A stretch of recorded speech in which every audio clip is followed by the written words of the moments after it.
تو آپ بہت بڑی درگاہ، ایک بارگاہ ہے، ایک ایسی مقام میں آپ آ رہے ہیں، ایسا ذکر سننے آ رہے ہیں کہ یقیناً اس کے اثرات آپ کے ظاہری وجود پر اور باطن وجود پر سب سے زیادہ ہونے چاہیے۔ اور یہ جو عہد ہے عزیزان محترم، یہ عہد توحید ہے، یعنی لا الہ الا اللہ ہے۔ ان کی زندگی میں ہر زاویے سے دیکھیں، ہر اینگل سے دیکھیں تو آپ کو لا الہ الا اللہ کے علاوہ کچھ نظر نہیں آئے گا۔ انہوں نے کوئی بھی کام، قرآن کی آیات ہے سورہ انسان کے اندر کہ جب ہم نے وہ جو اسیر بھی آتا ہے اور جو ہے مسکین آتا ہے، یتیم آتا ہے، اور اس کے بعد جو آیتیں کیا ہے کہ ہم اگر یہ کھانا دیتے ہیں تو کس لیے دیتے ہیں؟ خدا کے لیے۔ اور کوئی خدا کے اوپر احسان نہیں کرتے، ہم خدا کے لیے دیتے ہیں، سب کچھ خدا کے لیے ہے۔ بی بی نے اپنا سب کچھ خدا کے لیے دیا، صبر خدا کے لیے دیا، اپنے آپ کو جو ہے وہ بکھر گئیں، پھول تھا جو بحث سے آیا تھا بکھر گیا، کس کے لیے؟ خدا کے لیے۔ اپنے بچوں کی پرورش کی اور انہوں نے اپنے آپ کو قربان کر دیا، کس کے لیے؟ خدا کے لیے۔ یہ پیغام ہماری زندگی میں خدا کہاں ہے؟ لا الہ الا اللہ کہاں ہے؟ نماز پڑھتا ہوں الحمدللہ، قرآن پڑھتا ہوں، خدا کا شکر، مگر میرا اور خدا کا رابطہ کیسا ہے؟ میں جب کسی چیز میں لیکن انسان وہیں پہچانا جاتا ہے نا جب انسان مشکل میں ہو، غصے میں انسان کی پرسنالٹی باہر آتی ہے۔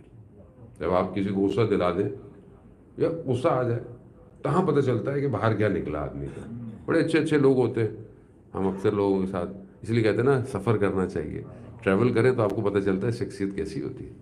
سفر ہم نے بہت لوگوں کے ساتھ کیا، تو جب انسان بعض اوقات کہیں پھنستا ہے، کوئی چیز ہوتی ہے، تو پھر باہر کیا نکلتا ہے۔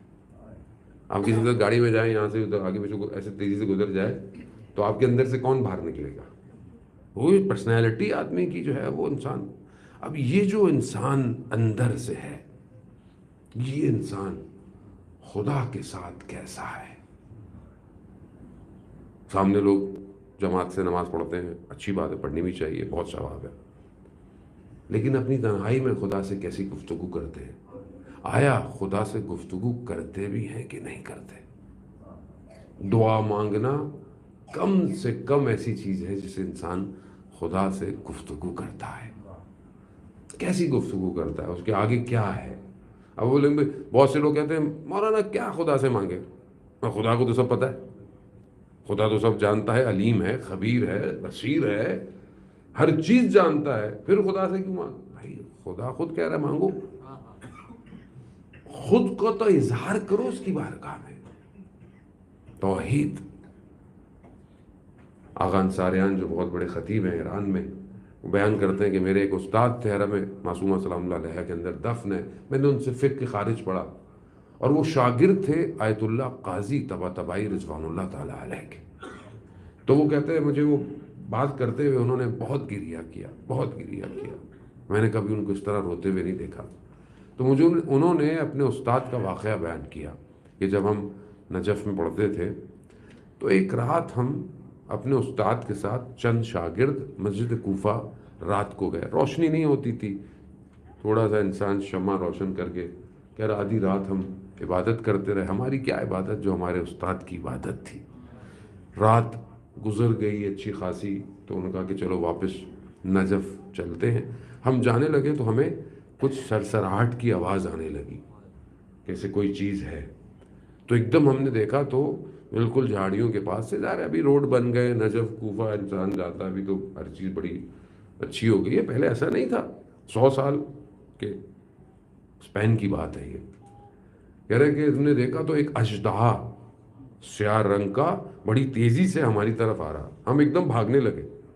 تو استاد نے بولا کہ کیا ہو گیا، کیوں بھاگ رہے ہو؟ کہا وہ دیکھیں کیا چیز ہماری طرف آ رہی ہے۔ تو ہم بولا اس میں گھبرانے کی کیا بات ہے، اور وہ اتنا بڑا، اور اس نے اپنے آپ کو، اور اس نے اپنے زبان اور جو زہر لگ رہا تھا کہ ہمیں، اس نے اپنے آپ کھولا، اور جیسے ان کی طرف آیا انہوں نے صرف ایک جملہ کہا، مر جا۔ کہا وہیں وہ سانپ پتھر کا ہو گیا۔ اب ہم پریشان ہو گئے یہ کیا ہے؟ کہا کہ میں نے اتنی راتوں کو جو عبادتیں اور تہجد گزاری کی ہے وہ صرف اس لیے کی ہے کہ یہ توحید میرے وجود میں آئے. اور یہ توحید کیسے وجود میں آئے؟ یعنی توحید خالص کا مطلب کیا ہوتا ہے؟ توحید عام سب کے پاس ہے. توحید خالص، توحید تام یعنی انسان کے وجود میں سوائے خدا کچھ نہ ہو. یہ جملہ کہنا بہت آسان ہے، یہ اس پہ عمل کرنا آسان نہیں ہے. میں تو خود اپنی بات کروں گا، میں آپ کو تو نہیں کہہ سکتا، مجھ سے بہت بہتر ہے ذہن محترم. یعنی انسان اپنی زندگی میں سوائے خدا کے کچھ اور نہ دیکھے، سوائے خدا کے اس کے قدم کہیں اور نہ اٹھے، سوائے لقاء اللہ کے ملاقات کے کوئی اور اس کی چاہتی نہ ہو، سوائے کہ وہ راضی رہے باقی کسی کی رضا اس پر مقدم نہ ہو. یہ آسان نہیں ہے. یعنی جہاں دیکھے جلوہ الہی ہو، صرف خدا. یہ آسان، وجود صرف خدا ہی ہو، یہ آسان نہیں ہے. تو وہ کہتے ہیں کہ ابن الافطار سے پوچھا استاد کیسے یہ مقام ملتا ہے؟ کہا کہ جب میں نجف آیا تو میں نے کہا امیر المومنین کی بارگاہ سے بہتر اور کون سی جگہ ہو سکتی ہے؟ تو کہا میں یہاں آتا رہا روز آتا تھا، عبادتیں کرتا تھا اور ذکر کرتا تھا کہ میں نے کہا یہ توحید مجھے حاصل ہو. لیکن کئی عرصے تک میں کوشش کرتا رہا اور کچھ بھی نہیں ہوا. میں نے کہا کہ چلو کہیں اور چلتے ہیں. کہاں چلتے ہیں؟ کہا دین کے بادشاہ کے پاس چلتے ہیں، کربلا چلتے ہیں، امام حسین کے پاس، وہاں جاتے ہیں. کہا ہر شب جمعہ، اور ان کے لیے تھا کہ وہ ہر شب جمعہ تھرسڈے کی نائٹ جو ہے وہ نجف سے کربلا جاتے تھے. کہا کئی ہفتے جاتا رہا کوئی تبدیلی نہیں آئی. تو میرے اندر سے آواز آئی کہ کس چیز کی تلاش میں ہو؟ نہ امیر المومنین کے پاس سے تمہیں ملی، نہ امام حسین کے پاس سے ملی، چھوڑ دو، نہیں ملنے والی ہے.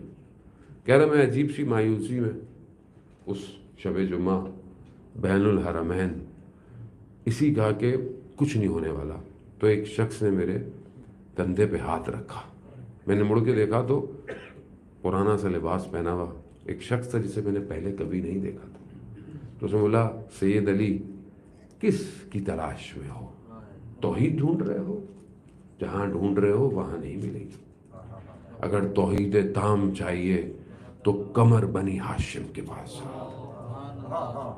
اللہ اکبر، یعنی کیا مقام ہے. ہم بتا تو رہا ہوں کہ ہم تھوڑے تھوڑے لفظوں کے سہاروں میں کہہ کر باتیں نکل جاتے ہیں. کائنات یہیں روکی ہوئی ہے. کربلا مکمل نہیں ہو رہی بغیر قمر بنی ہاشم کے. حتیٰ کربلا کی تصویر بھی اگر آپ نے گھر میں لگانی ہے نا تو دونوں حرم نظر آنے چاہیے.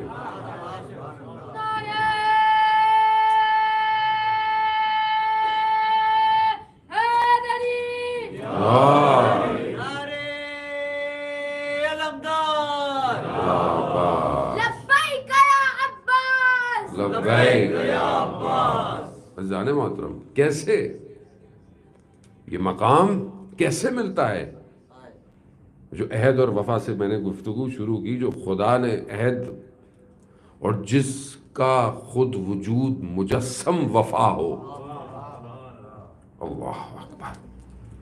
جس نے خود عہد نبھایا ہو، جس نے خود وفا کی ہو، اور وہ بھی حسین کے ساتھ. اور حسین کون ہے؟ السلام علیک یا وارث آدم صفحت اللہ، السلام علیک یا وارث نوح نبی اللہ، السلام علیک یا وارث عیسیٰ روح اللہ، السلام علیک یا وارث موسیٰ کلیم اللہ. السلام یعنی جو 1,24,000 کا وارث ہو، اس کی جو وفا نبھا رہا ہو اسے عباس کہتے ہیں. وفادار شہد تشنہ جگر نہنگ در دریائے شجاعت سرور. اللہم صلی علی محمد وعجل لبیک یا عباس، لبیک یا عباس. عزیزان محترم، خود غازی سرکار جانتے ہیں کہ انسان جہاں بی بی کی چادر پہ کائنات رزق لے رہی ہے، وہاں اسی علمدار کے علم کی ہوا نے سب کو زندہ رکھا ہوا ہے۔ نظارے محترم، یہ عہد ہے، جو عہد نبھائے گا خدا کا، خدا اس کے مقام کو بلند کرتا ہے۔